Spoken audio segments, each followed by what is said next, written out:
Let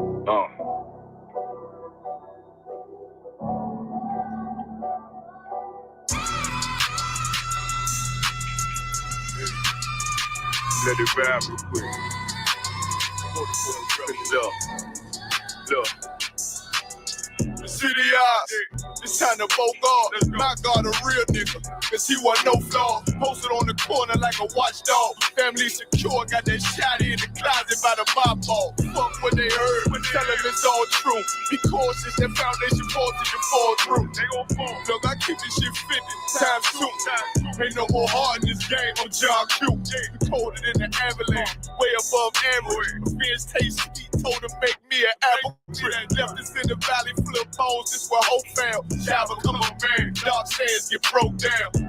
Riding through Evans to a mall quad, telling me how the crackers turn his childhood to a ghost town. Focus out, nigga, I lay that game down. I feel his pain, cause nothing is the same now. Never light shine like heaven through a rain cloud. Glock have a fit like my child, no bench. Try to warn them niggas, we bear arms like tarantulas. Them mother niggas rap, I make anthems.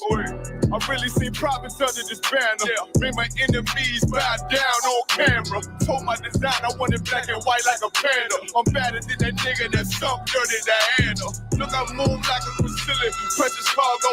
Spirit Asian, but I got a new semi-auto. Wave that bitch around like where's Hardo. Sleep if they won't, I cut through they Z's like I'm Zorro. Pay me for his name, so I gotta keep that steel clutch. Trust me, I'm not what you think. I squeeze till it click like Dorothy when the heels touch. The world got me dumb, I don't feel much. Ride around with Yara down, just left the state bridge. Looking for a bitch better than Baby's kid. Remember I dropped Quiet Storm, I've been gone ever since. Still in the field, fuck them niggas on the fence, yeah.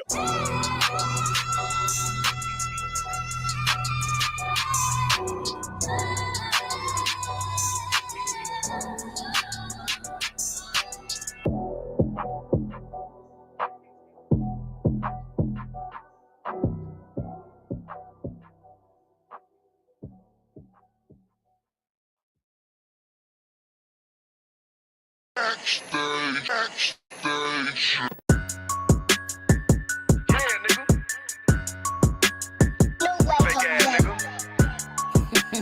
You ain't no Israelite, but you a gospelite, bitch. Fuck you talking about? If that nigga won't walk, bitch, we ready. It ain't hard to find us. Hawk, I keep that stick locked, loaded, but he'll fade you line up. Young nigga named Slayer. What you think? Well, you be done to try. Soft coast shit, we bought it. UPK, you solid. Little bitch think I'm crazy, think I'm playing like bitch, I ain't the one. Warfare every day, so who is you, bitch? I don't need your love. Killers right round the way. What you think? I love this brotherhood. Hood. More than you, bitch. Sharp on shit, I'm body. UPK too solid. Fuck nigga don't want war. It ain't enough clips in your army. All the bitches wanna take my piece. All the hoes wanna take my piece. All the nigga wanna take my piece. No, I can't let a dog take it from me. I can't let a dog take it from me. You a hoe, study and you dummy. And these bitches really out this bitch walk around like they don't know nothing. And the lame nigga fall for 'em and get set up for the coins and get gunned down, man down. Shoulda took the time, get a damn know. But I see the shawty and I show her. She could never get a priest hoe. You a dirt ass, rust ass neck bitch with a fake ass jury. In Tennessee while I'm touring. It's a Tennessee, but she luring. And a sucker duck bitch ass boy, fuck nigga over that bitch muggin'. I say, if that nigga won't walk, bitch, we ready. It ain't hard to find us. Hawk, I keep that stick locked, loaded, but he'll fade you line up. Young nigga named Slayer. What you think? Well, you be done to try. South Coast shit, we bout it. UPK too solid. Little bitch think I'm crazy, think I'm playing like bitch, I ain't the one. Warfare every day, so who is you, bitch? I don't need your love. Killers right round the way. What you think? I love this brotherhood. Hood. More than you, bitch. You a lame nigga down to me. Eat candy, but I'm sucker free. You a little nigga, ain't nothing to me. Base up, boy, I fit a beat. Yeah, AR 223. Draco with a magazine. Yeah, the clip run like limousine. I shoot your ass in the spleen. Boy, I bust your ass in the temple. We debating by the temple. Tell the truth, boy, you's a victim. And you're scoring off like a lizard. Nigga walk down my road. Why does nigga come down my road? Boy, come down my road. Boy, I charge your ass toll fee. I'm a real big priest, nigga. UPK play for keys, nigga. Commanding to get a damn order, but ain't nothing me to damn kill you. I stuck in his ass like a cat. All weapons, boys full of tech. Boy, like a close combat. They got popped off for a neck. If that nigga won't walk, bitch, we ready. It ain't hard to find us. Hawk, I keep that stick locked, loaded, but he'll fade you line up. Young nigga named Slayer. What you think? Well, you be done to try. Psycho shit, we bout it. UPK, you solid. Little bitch think I'm crazy, think I'm playing like bitch, I ain't the one. Warfare every day, so who is you, bitch? I don't need your love. Killers right round the way. What you think? I love this brotherhood or hood? More than you, bitch. Christ said 7 women gonna be on one nigga in the end time. Nigga, fuck wrong with you, boy? Stressed by that damn hoe ass bitch. Fake ass nigga too. Dumb ass motherfucker.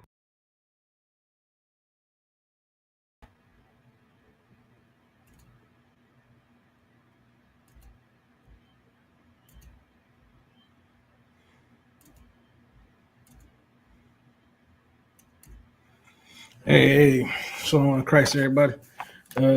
Shalom, Yahweh Hashem, Shabbat Brakatah, to all the brothers. Shalom, Shemar, Alatah, Ba'ashim, shout out to the sisters. All right, so today is the ISUPK Thursday scripture breakdown class. The class where all your questions get answered, right? I was holding it down today. Today we got something interesting, right? I kind of brought up before, but never really went into it. You know what I'm saying? I did want to go into it today, right? It is relevant to what's going on today. And close to, we're getting closer and closer, you know what I'm saying, to our King's return. When that's going to be, I don't know. Don't know, do not know. But I know one thing, right? And that is that this place has been hell for our people, right? And it's about time that we keep doing what we do and wake up our people, you know what I'm saying? We pray to our God, right? To the Most High to bring us up out of this captivity. That time is coming ever so closer. And the reason why this is important today, right? Because we know that prophecy says we're going to be taken out of the land of the north. Right? For those of you who may not know that, right? It's we're scattered abroad. We really are. You know what I'm saying? Even says it so in the scriptures. In fact, you get go to James real quick.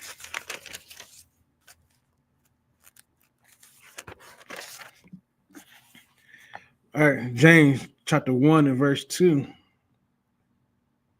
It's like chapter 1, verse 1.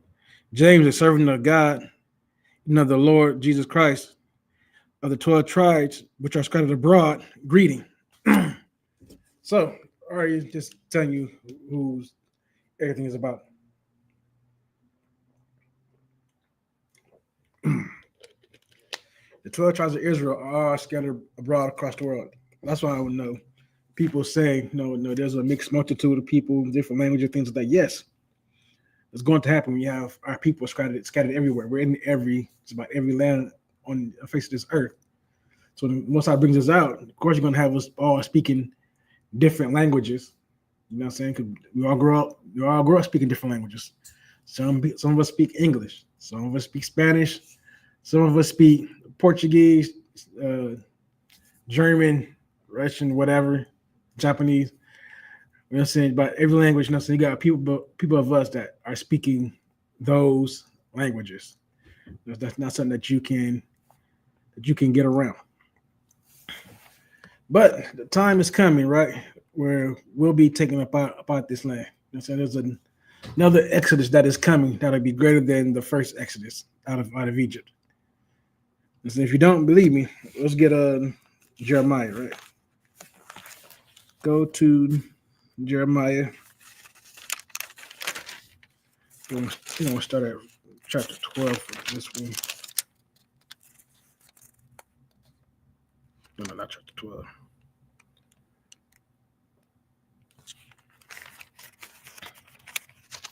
The 16, go Jeremiah chapter 16, verse 14. It's like that was not clear today. Therefore, behold, the days come, saith the Lord, that it should no more be said, the Lord liveth, that I brought up the children of Israel out of the land of Egypt. Right, so a time is coming where it won't be said anymore how the Most High took us out of Egypt. That time is coming to a close. That was the greatest exodus to ever happen. That's the greatest mass migration of people to leave an area. Right, there was a great it's a great time for our people, to leave that captivity. But the Most High says that a time is coming where it won't say that the Lord live that brought the children of out of Israel, about Egypt no more. We won't say that anymore. Verse 15. But the Lord liveth that brought up the children of Israel from the land of the north, from all the lands whither he had driven them. And I will bring them again into their land that I gave unto their fathers. Right. So that's the prophecy right there. You know what I'm saying? That's why this video today is very, very important, and why the video we're going to share, we're going to go through it through a video today, and it's going to show you why that kind of about this land that we've been driven, that we've been taken captive into, is such, will be more said and more known than we couldn't us coming out of Egypt, because Egypt was a great power back in the day. It really was. But the Egypt of that time has nothing on what the U.S. is today. It just doesn't really hold a candle. You know what I'm saying? Both our superpowers in their own time frame, right? But the U.S., just the might that this country has, you know what I'm saying? You got to remember that Esau was blessed with the sword, right? You all know that, right? Genesis, let's get to it. You know what I'm saying? We're going to get some scriptures in today. Genesis chapter 27. I get there myself.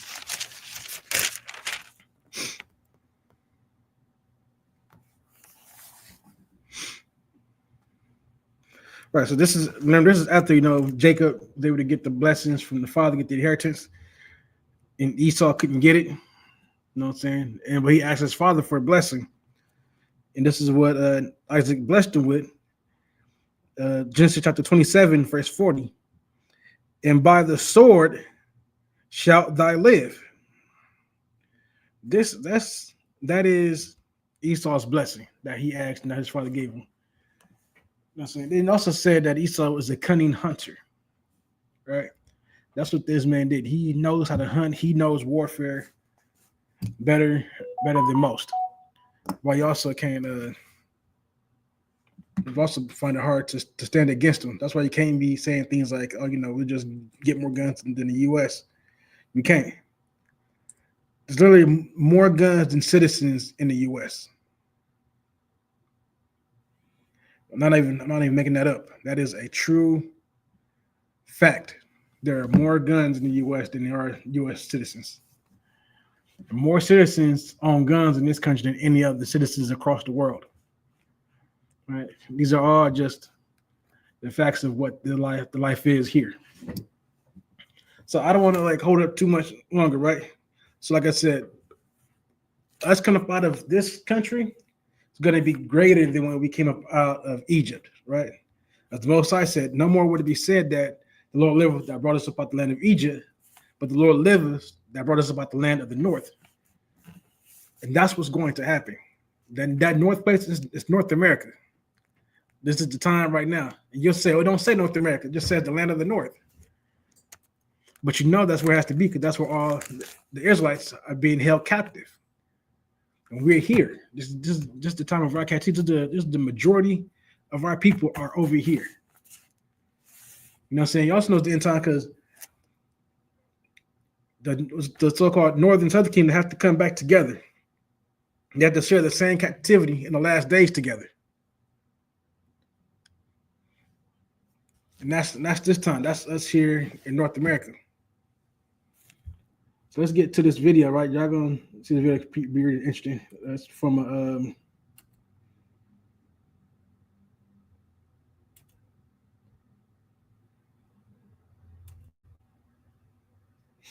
this is from a channel, right? That is called Real Life Lore, right? Now, mind you, I'll say this is fair use. This is for educational purposes, right? This video is made for educational purposes. Now they're going to go into the military might of America. You know what I'm saying? The title of the video is Why Every Country Combined Still Couldn't Invade the U.S. All right, that's what's going on. That's what's going to be shared today. You know what I'm saying? Why such a thing isn't possible, right? To happen. Why you can't invade every country, you know what I'm saying, wouldn't be able to invade this, would be able to invade this country. Suck. To sum it up real quickly, it's just the US is just too powerful. You know what I'm saying? This is why, you know what I'm saying, us coming out of here would be a true act of the Most High, a true miracle. You know what I'm saying? A miracle that's, you know what I'm saying, greater than when we came up out of Egypt. The US just has every advantage, right? So we're gonna listen to some of these advantages today that the US has and how it just eclipses, you know what I'm saying, these other countries. So we're gonna hope that this video stays up, that don't get taken down. Like I said, this is, you know, fair use. And while the idea of a foreign power invading the United States has been around since the nation's founding, the modern fictional trend of depicting a foreign invasion of the country sort of dates back to the release of the movie Red Dawn in 1984, which depicts a joint Soviet, Cuban, Nicaraguan, and Mexican ground invasion of the United States over the Mexican border after Mexico undergoes a communist revolution that installs a Marxist government in power. North Dakota, Wyoming, Nebraska, and Colorado. Deep, and here are all of the many, many reasons why that's the case. First of all, any attempted invasion of the United States would have to immediately encounter the American nuclear defense strategy and doctrine, which all on its own would immediately halt any invasion attempt from the outside world. You see, the United States utilizes a nuclear triad defense doctrine, a three-legged strategy that involves land-based, sea-based, and air-based nuclear weapons scattered all across the world that would be logistically impossible for anyone, no matter how strong, to fully eliminate before the United States could retaliate. All right, so just going and start off with this real quick, right? So what's happening, what he's about to break down, right, into parts of this hour-long video. We're not going to just watch the whole hour, of course. But going through this video, right, he's already starting to know that America has a three-pronged attack in keeping the U.S. safe. Of course, land, air, and sea. Not only that, but the U.S. has missiles scattered throughout the world. That makes it possible for the U.S. to hit any country they want to, whenever they so choose to, do. Which means that you can't just flat out come in and attack the U.S. without retaliation. You know what I'm saying? These days, because the U.S. just has too many opportunities to hit you back where you're at. Which is why, you know, you think about the war in Afghanistan, the war on terror, right? You know what I'm saying? Think about how they bombed the Middle East into nothing, right? That's what they did. They took out several key factors that held the Middle East tightly. Specifically speaking, Saddam Hussein, right? Even though he's a dictator, right? They said he needed to be put out because he didn't have democracy in his country. He was a dictator. Who cares? It's his country.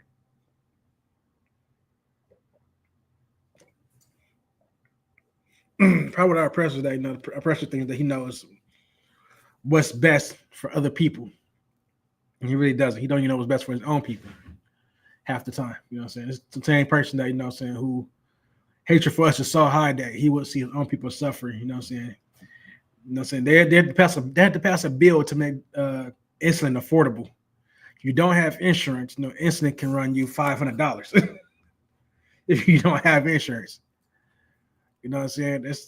That's terrible. People have died because they couldn't afford insulin, because they couldn't afford health care.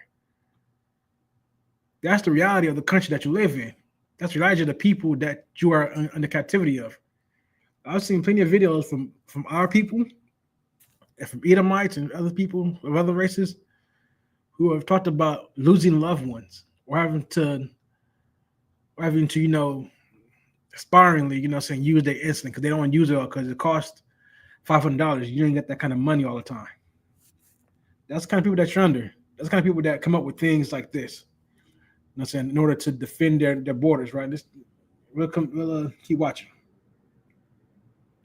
The land-based leg of America's nuclear triad is represented by the hundreds of hardened nuclear ICBM launch silos that the country operates and maintains across the Great Plains in the states of Montana, North Dakota, Wyoming, Nebraska, and Colorado, deep within the interior of the country, thousands of miles away from any beachhead landing site that an invading army could potentially attack from. There are around 450 total ICBM silo locations scattered all across all of these territories, but only around 400 of the silos actually contain the missiles, leaving around 50 of them behind as decoys to disrupt any potential first strike on them and waste an attacker's time. Right. So the middle of the country, right, all the ones that he had just named, sit right in the middle of Wyoming, Colorado, Dakotas, all those places, sit ICBM missiles, right? These are long-range missiles. And they've built thousands of these, they built 1,000 of these silos across that region. But only 400 actually have missiles inside of them. Meaning what? They have 600 decoys. So your enemy doesn't know which one to hit. You have to take a guess. You got 1,000 to choose. You know that 400 got missiles in them. Remember, all this information is declassified information. This is not information that they still hold. This is information that the world can look up and see. This means what? This means this isn't even everything, but this is what they tell you. So we know what they tell us, that they have 400 missile silos, 1,000 silos in the center of the United States, right? In those planes. Out of that 1,000, only 400 have actual missiles inside of them. The other 600 silos are empty. Those are decoys. So what are you to do to get rid of that? You have to hit every silo in order to get just to get them all. But the problem with that is, before you can even do that, U.S. would have already retaliated against you.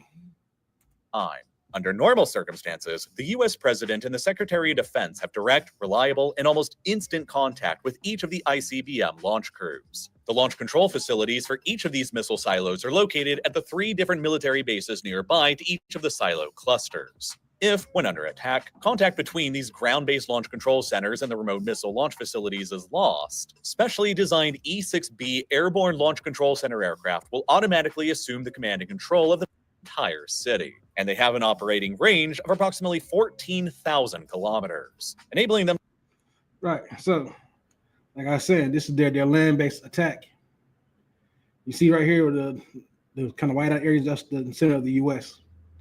This circle represents the range of the ICBM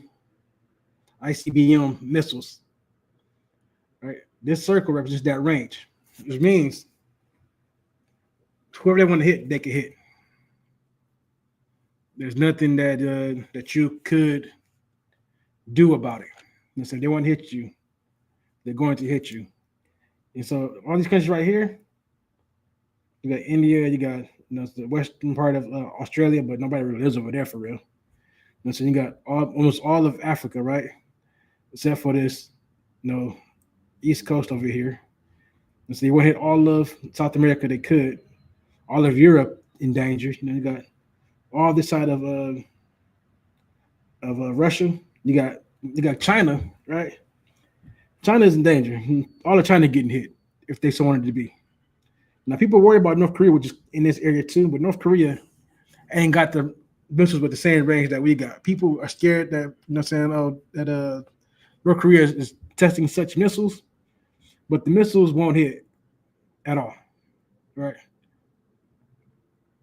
Because the system that the U.S. has in place. Now, is the system infallible? No. But the system is hard to defeat. To strike virtually all major population centers across the Americas, Eurasia, Oceania, and most of northern Africa if they wanted to, leaving only southern Africa and western Australia outside of America's ICBM range. And even if you were somehow able to avoid or neutralize all of these hundreds of land-based ICBMs, you'd still have to deal with a sea-based leg of America's nuclear triad as well. The United States maintains a fleet of 14 Ohio-class strategic submarines that can be armed with submarine-launched ballistic missiles carrying nuclear warheads. 8 of these nuclear-armed strategic missile submarines are home-ported in Bangor, Washington, nearby to Seattle, while the other 6 are home-ported in Kings Bay, Georgia, nearby to Jacksonville, providing the U.S. strategic submarine fleet with major bases of operations in both the Pacific and the Atlantic.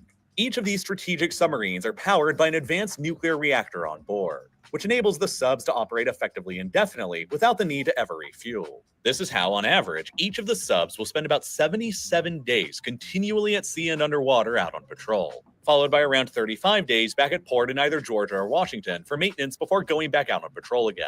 Because of this rotating cycle of patrol and maintenance, the U.S. Navy maintains around 8 of these strategic missile submarines scattered all around the world's oceans at any given time, 365 days a year. Their exact. So, all that said right there, right, was the U.S. has 14, I think it said 13, 14 nuclear subs. You know what I'm saying? 8 are constantly, you know what I'm saying, somewhere in the world. Now, here's the thing, right? Because we're not going to do the whole video. No, it's our video. You know what I'm saying? We're not going to do the whole thing. We're going to hit some key parts of this video, just so for some understanding, right? The U.S. has, as you're speaking here, right? I want to do it all. I'm actually trying to skip a little forward, get to the aerial part. The U.S. military, right, when it comes to the sea, is not matched. Has the most carriers of any country. Not only that, but it's one of only a few countries that has nuclear power carriers. Just like it has the only country that has nuclear power subs. But we have the most. But the U.S. has the most submarines and ships that are nuclear powered. You can talk about an aircraft carrier that can carry 85 aircrafts boarded. I know. I was when I was in Esau's Navy. I was on the USS Nimitz. You know what I'm saying? I was aboard that ship. You know what I'm saying? When it had a full crew. You know what I'm saying? A full crew of 5,000 plus people on board. You know what I'm saying? 85 ships. You know what I'm saying? You know what I'm saying? 85 planes on that ship. Most other countries carry about 50 planes on their aircraft carriers. Most of their aircraft carriers, the majority of the world's aircraft carriers are still diesel operated ships. What's the difference between that? The difference between like a nuclear power ship and a diesel is that the nuclear power ship can be up for much longer and not need to refuel because it's nuclear powered. It doesn't need it. You know what I'm saying? When I was aboard the Nimitz, we did unrep. We did underway replenishment, whether it's for fuel or for supplies. Most time on the aircraft carrier, you're doing unrep for supplies, to bring more food and some other things for the storage and things like that to the ship. Weapons, all that, whatever. But also, you have a fueling unrep as well. And most of them, we're always like, the ship is never out there fueling for itself. It's just getting fuel for the planes. Because the planes still require fuel. It's never stopping really. When you stop at a port, it's never really for fueling. It doesn't need it. It comes back to America for that. America refuels, these nuclear power ships that can survive several years out at sea without needing to be refueled. Versus, these other countries, 2 ships have to be refueled every few months. That's the difference of having, a nuclear powered vessel versus a diesel powered vessel, which is why, the submarines that the U.S. has is so greater because, like I said, they can spend days, weeks, months under sea. You know what I'm saying? Which is why, being on a submarine pays more in the Navy, because you spend more time underneath the water than you do above the water when you're out, out at sea. This is it's a more difficult life to have. And there's 8 of these constantly around the world. So you never know when, right, these are going to be where they can pop up. I'm saying there is no time frame for that, right?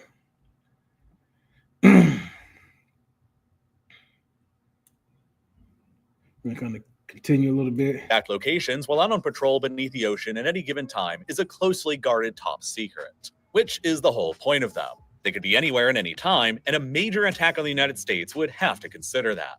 Each of these 8 or so strategic submarines that are constantly out on patrol are armed with around 20 Trident II D5 ballistic missiles that contain multiple independently targeted nuclear warheads on board. The missile's exact range is classified, but it's estimated to be somewhere around 12,000 kilometers or more. It stores hundreds of nuclear bombs across several of their overseas military bases abroad, including across 6 of their bases in Europe, ranging from Kleine-Brogel in Belgium to Volkel in the Netherlands, Buchel in Germany, Getty and Aviano both in Italy, and at Incirlik in Turkey. U.S. strategic bombers stationed at these European bases can be quickly armed with nuclear bombs and given orders to take off for strategic strikes. While almost certainly, the United States also stores nuclear bombs at another one of their overseas military bases on a small island here called Diego Garcia, in the middle of the Indian Ocean, where American strategic bombers can sortie out from and attack targets rapidly anywhere around the rim of the Indian Ocean, putting locations like Western Australia and Southern Africa that are out of range of American ICBMs to being within range of American strategic bombers. Combined, the land, sea, and air-based legs of America's nuclear triad put the entire world into the range of American nuclear firepower. Right. So that's the might of the U.S., right? That's what something that they can do. You know what I'm saying? It's a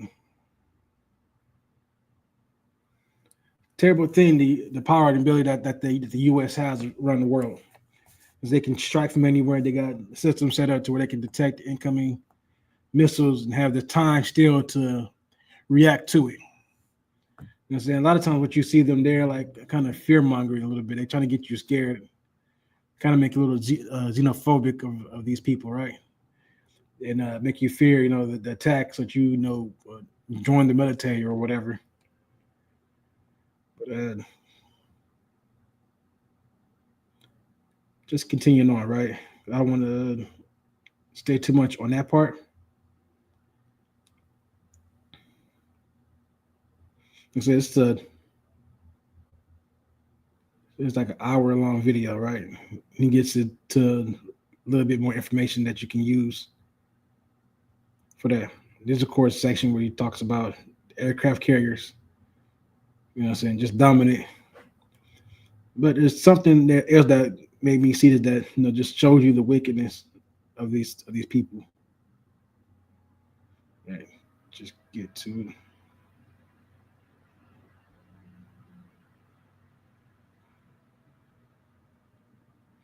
So right here kind of talks about why it's difficult to attack the U.S.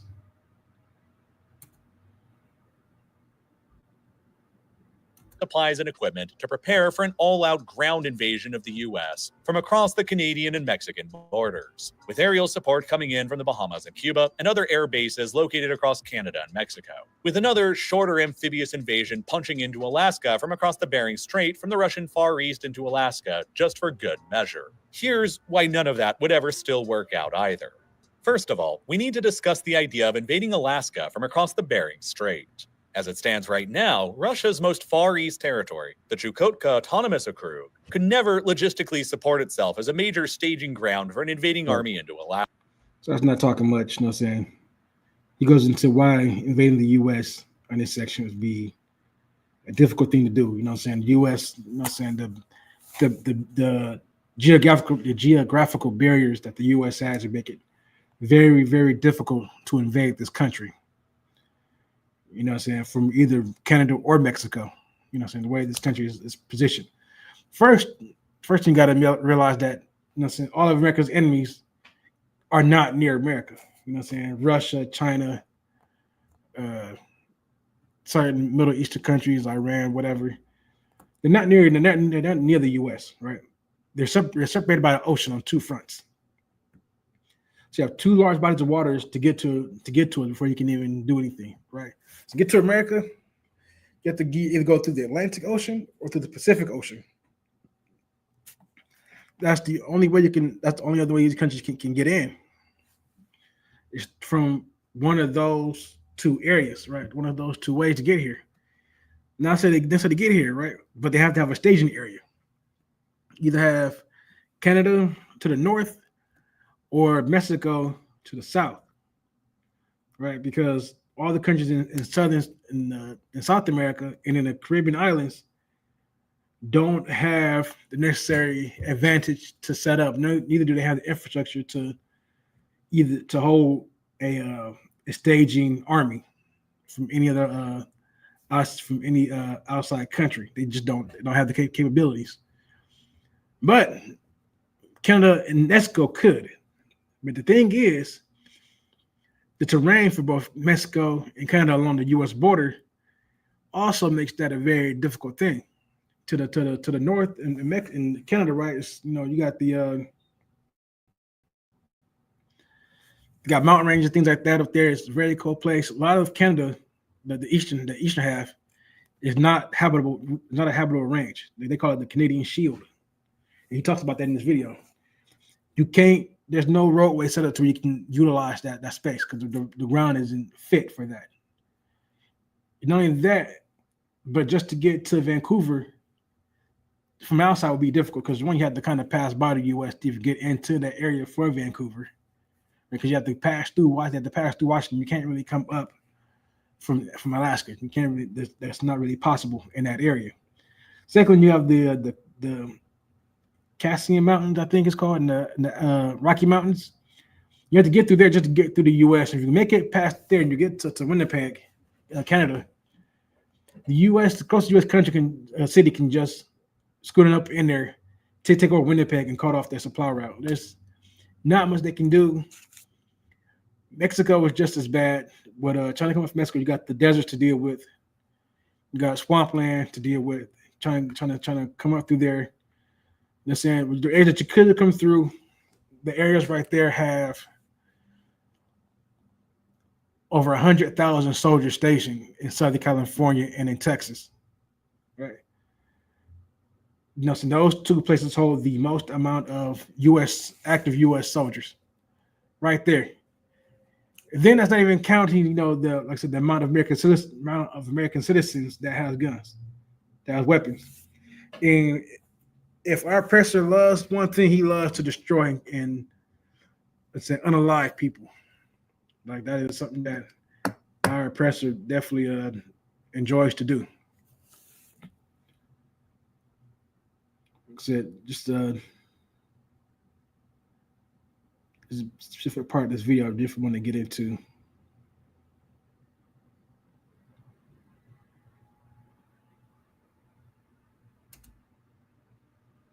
I think this is right here. Largest continuous piece of farmland in the world across the Mississippi Basin. The control of all this arable land across the is currently. If the U.S. upped its military budget back to Vietnam War era levels again today, we'd be looking at an annual budget of more like $2.4 trillion a year, which is more than the entire combined economic output. U.S. spends over $900 billion on the military. He said if they upped it to what they were spending during the Vietnam, they were spending over $2 trillion on the military budget alone. I'm about to come back a little bit because you got to see this part right here. But of major countries like Russia, Italy, or Brazil are capable of, which is just astonishingly insane.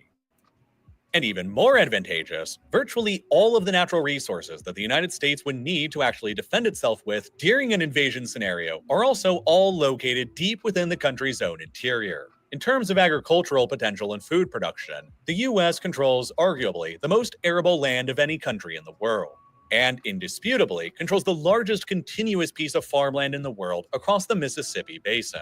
The control of all this arable land across the interior of the country is why some people argue that the United States could easily support a population of more than 1 billion people like China or India do today with even less available farmland.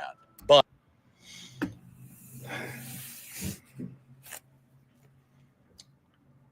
that is insane right there. America has enough farmland, most continuous farmland in the world, right? Up through the Mississippi Basin, right up and down the Mississippi River, there's so much farmland, arable land in this country that it could feed 1 billion people. In the country that holds 350, 360 million people. America could, if need be, feed 1 billion people if it really wanted to. I think about what America has done to our native brothers and sisters, right? We've taken them off their land. They have purposely put them on land that they cannot farm on, that they cannot make a profit off of. And they kept that land for themselves. Means what? Means nobody in this country should ever have to starve. You shouldn't have to do that. That's why this place must fall. That's the problem with our oppressors. Matter of fact, let's go to Obadiah.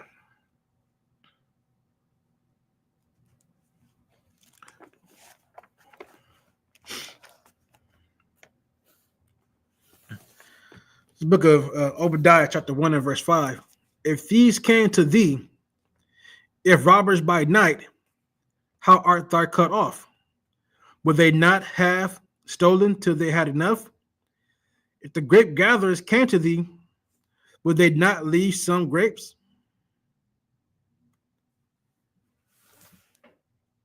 That means that, how can the people take more than what they need? They're taking everything. They don't leave nothing for you.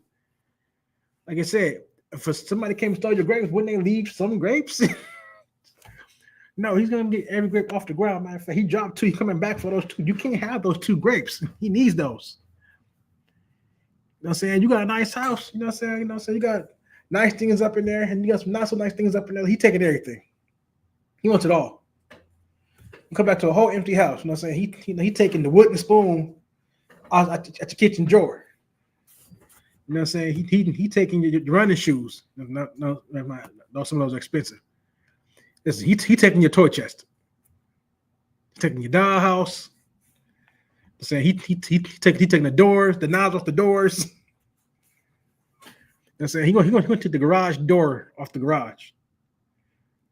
This country, as just said in this video, has enough arable land. It's arguably the most in the world that can feed 2 billion people, and not 2 billion, slacky. They can feed 1 billion people. As a matter of fact, in the video, he's going to say that if the world was to ever cut off the U.S. and America had to live off the calories that this country can produce on its own, it could do it without a problem. America has enough farmland to produce food for the entire country and not to rely on any other country in the world. But the way our oppressor is set up, right, the way he is someone that's very, very greedy. You know what I'm saying? He wants it all to himself. He doesn't want to share. That's how they get things like that. Matter of fact, let's run that back real quick. I don't know if y'all heard that. Let's say that again.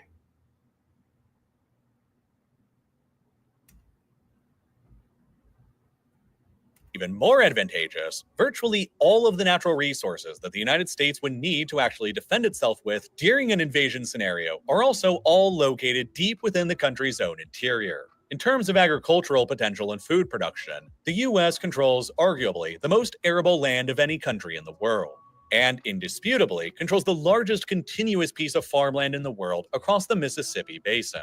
The control of all this arable land across the interior of the country is why some people argue that the United States could easily support a population of more than 1 billion people like China or India do today with even less available farmland.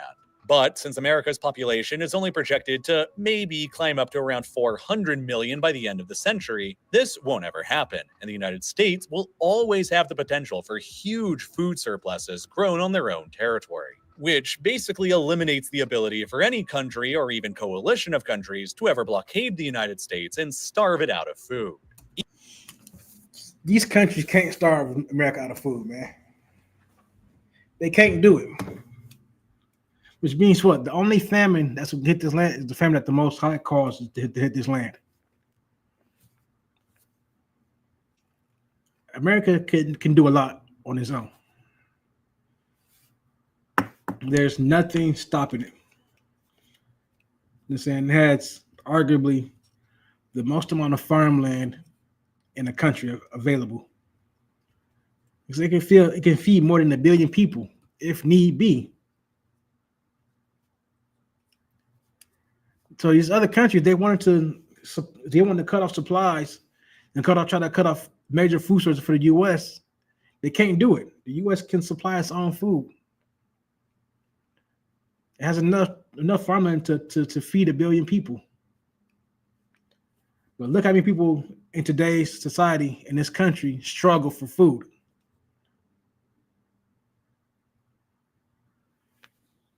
I'm saying it is a shame, really.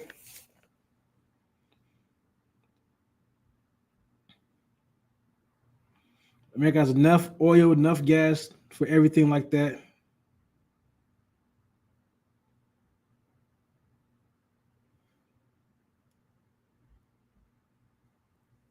Listen, that's enough of that video, right? Like I said, wasn't meant to have it up there for the whole class. Like I said, it's an hour-long video. You always go watch it, real life lore, why every country still couldn't invade the U.S., something like that. Something to that extent, right? Our oppressors are animals, man. They're selfish beasts that, you know what I'm saying, they should not be allowed, you know what I'm saying, to own any more land on this earth again. That's not just me saying that, you know, that's in the Bible. That these people shouldn't be allowed to have land like that again. All right, we had a few scriptures dealing with this, right? You know what I'm saying? Before we close out here.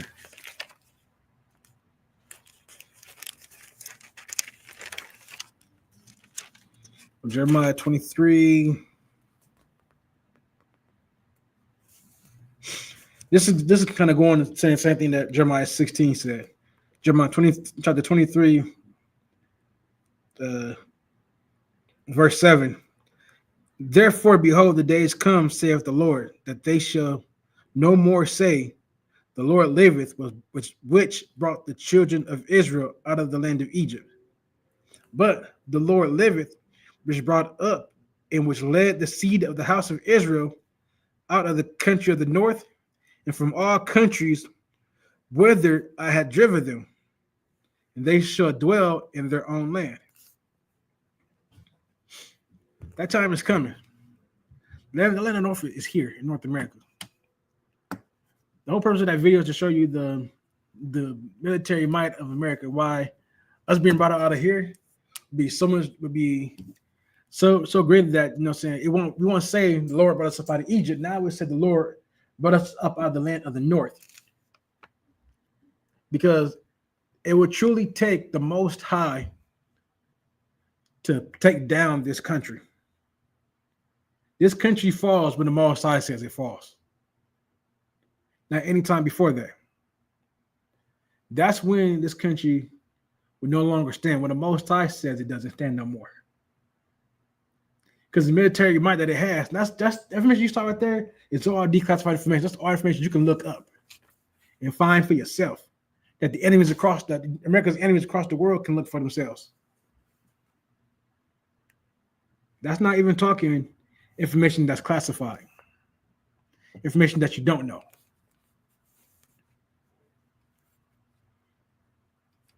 Listen, the technology. There was an admiral in the video. They quoted this, said that America, technology-wise, when it comes to the military, is about 10 to 20 years more advanced than everybody else in the world. Think about it. America has about 12 or 13, somewhere around there, aircraft carriers, all nuclear powered, all of them.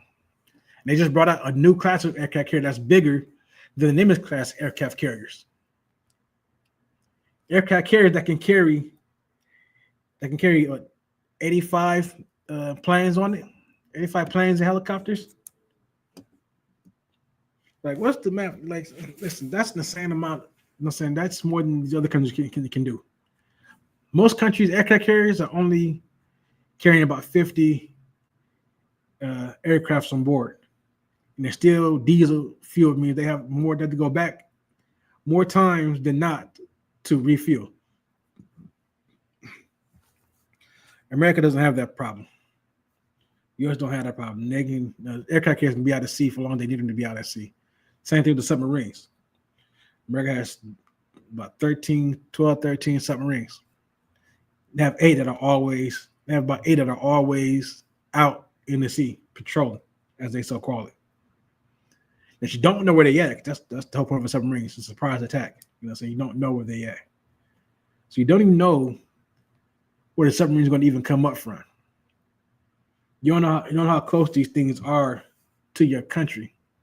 That was the point of me showing that video from real life lore. You know what I'm saying? That's why this scripture is so necessary to read, right? Like I said, it won't be said how he brought us up out of Egypt, but it'll now be said how he brought us about the land of the north. Because no country will be able to touch this country, military-wise. It just won't happen. The Most High is going to destroy this place with fervent heat. Right? You don't believe me? Let's go to it. Let's go to 2 Peter's.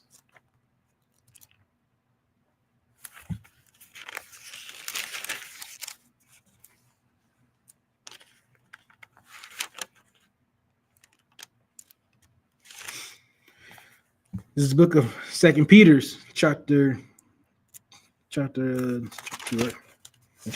verse 10. But the day of the Lord will come as a thief in the night, in which the heavens shall pass away with a great noise, and the elements shall melt with fervent heat, and the earth also, and the works therein shall be burnt up. This land will be burnt away. You know what I'm saying? The river of fire that you're going to see is going to be America on fire. I did all those things, right? You watch that video, you see all those things, all these adventures that America has to stop any outside attack. It's going to fail when the Most High says it needs to fail. It won't happen anytime before there. It's going to be the heat so hot it's going to melt the tongue. That's in this Bible too.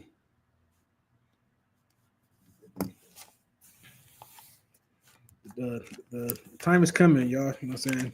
Time if you're a so-called Black Hispanic Native American, time to get right with the Most High.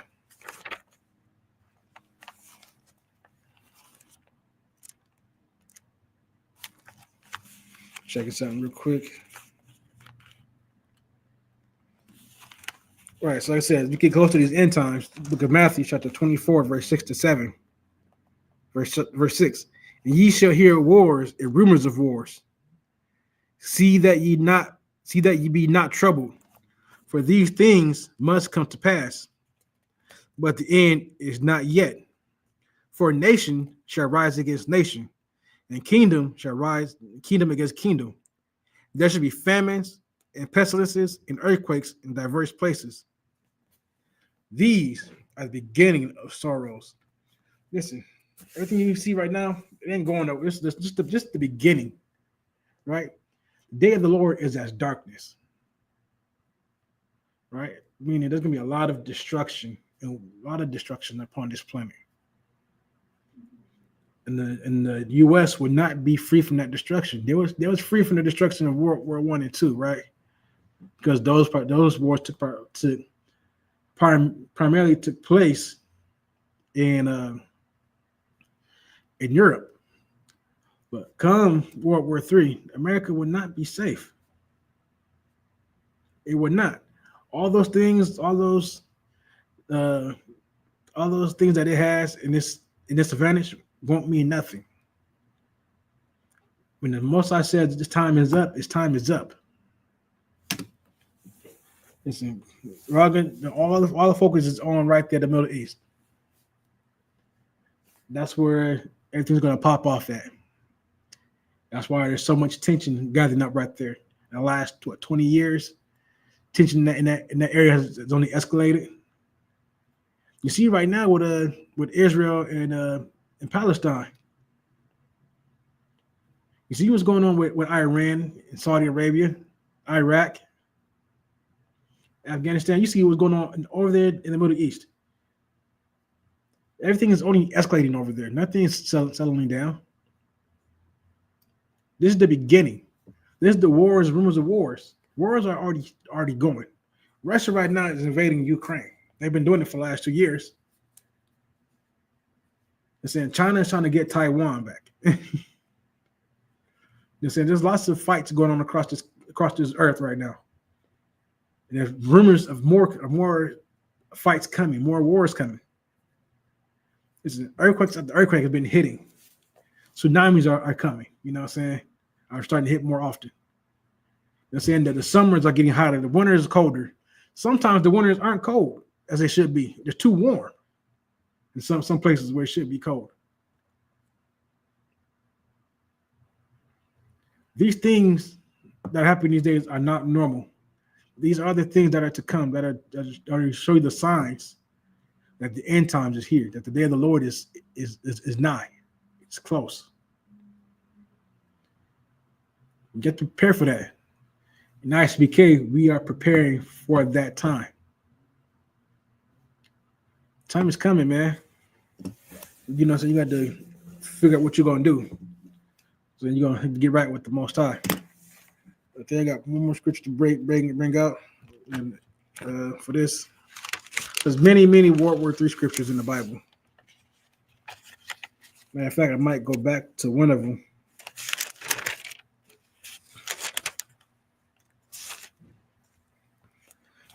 Right, so this is kind of going to talk about all the wars. Just Revelations chapter 14, verse 20.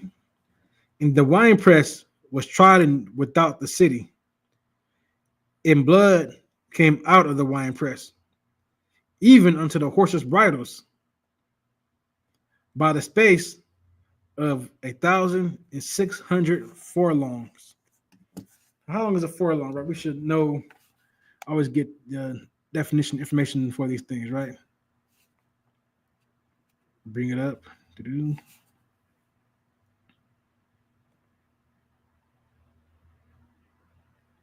How long?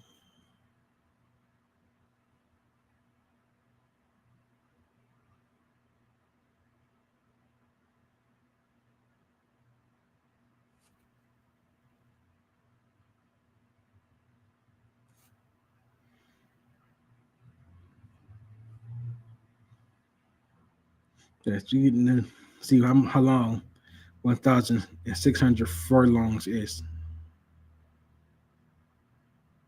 This is using a system of metrics back then.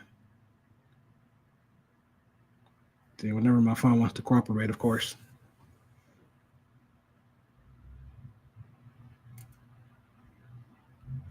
That's how we have other technology too.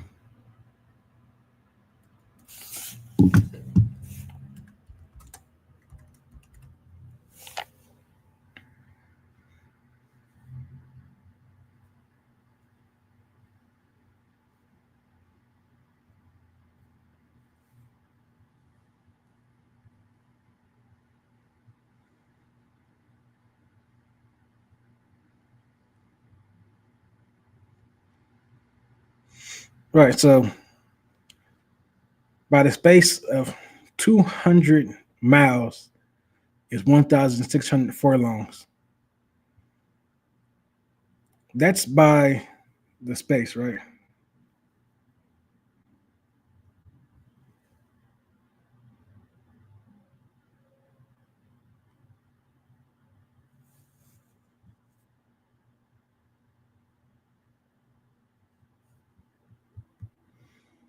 Just double check. Yeah. So space. So imagine 200 miles of blood up to the horse's bridle. Listen, from Phoenix to Tucson is 140 miles. And that's a 2-hour drive. For those of you that don't know, all right. From Phoenix to Tucson is about 140 miles. The Bible is saying that there's going to be so much blood is going to cover distance from Phoenix to Tucson plus another 60 miles. That's how much unaliving shit happened upon the face of this earth at that time. That is a wild thing to think about. And think about, just go to a horse's bridle. A horse's bridle is like the hairs on the back of his neck, right to his neck. A horse normally stands about 6 feet, 6.5 feet. Horses know about 6.5, almost 7 feet in height.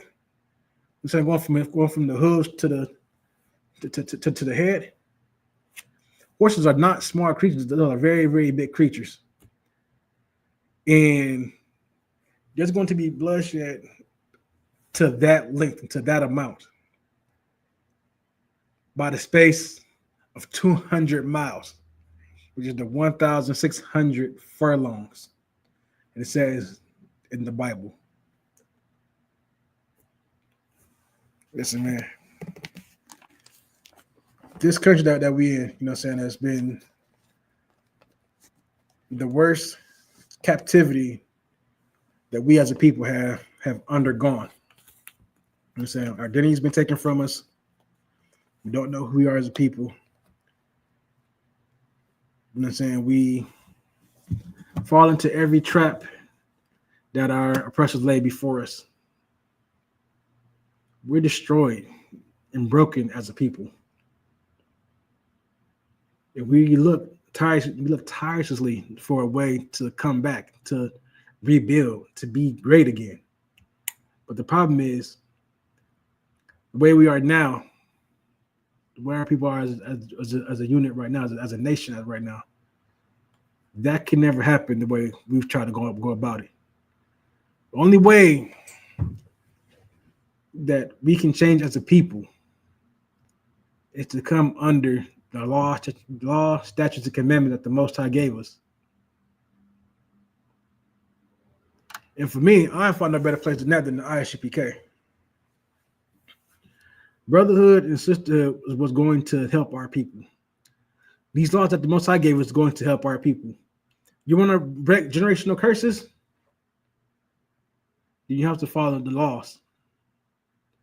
You know what I'm saying? What is Egyptology doing for you? What is Kemet doing for you? What is Buddha doing for you? What is Christianity doing for you?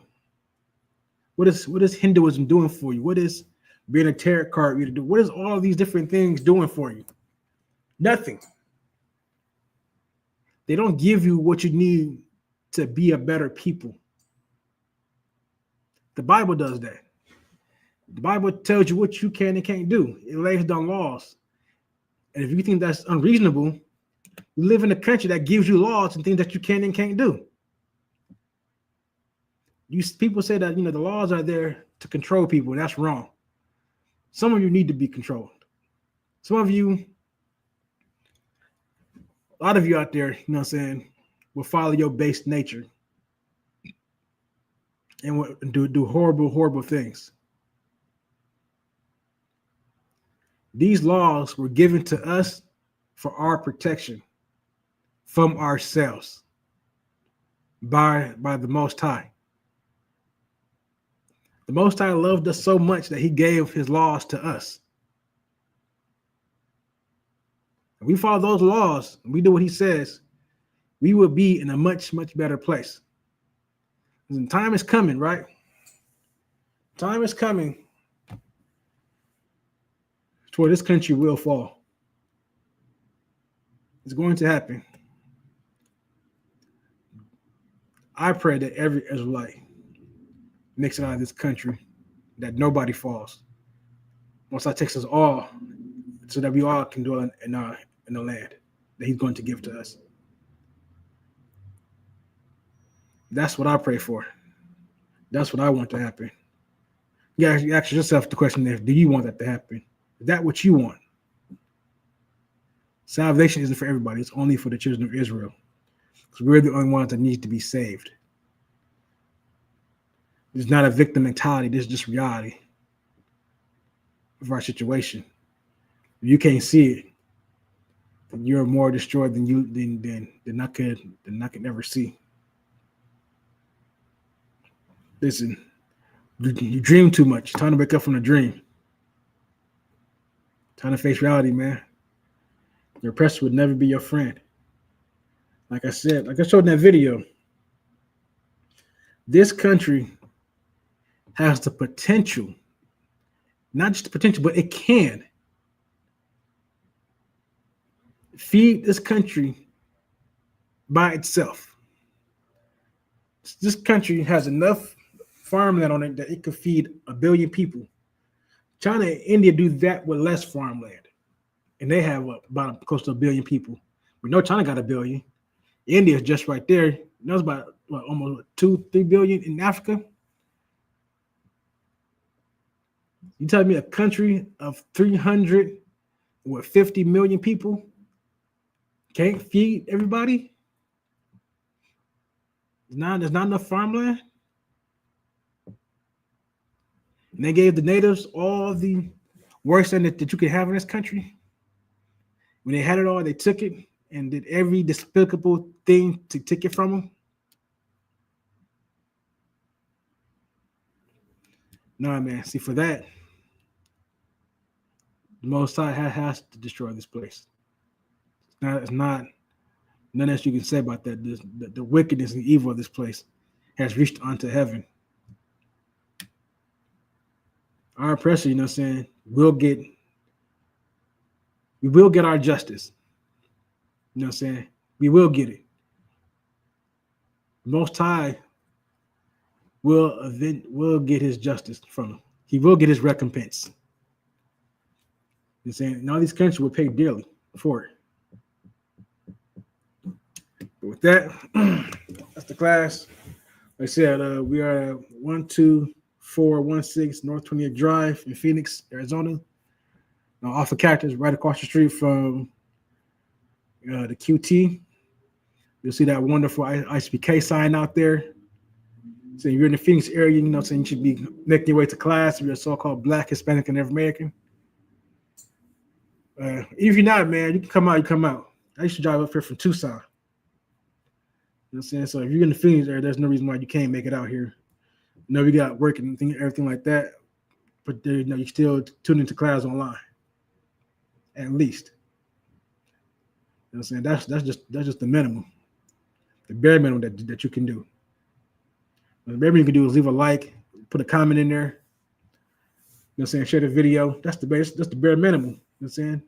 Trying to push the truth. This is how we push the truth. Like I said, make sure you like, share, comment, all those great things that helps us push out this truth more. But that was next time. Oh, yeah. Also, next Wednesday, I know that's so-called Christmas Day, but it's the beginning of Hanukkah. All right, the Feast of Dedication. That's what that word means, the dedication. We will be holding that feast here at the school, starting at 7 p.m. on that day. We're going to have, food. We're going to have drinks. You know what I'm saying? We're going to, out here, going to chill with the brothers and sisters. We're going to have a good time. So if you're of Israel descent, you know what I'm saying, if you're a so-called Black, Hispanic, Native American, you should be making your way out here and enjoy that time with us. Listen, if most jobs are closed on Christmas Day, so a lot of y'all ain't got no excuse why you can't come. Make sure that y'all are out here. All right. With that, shalom.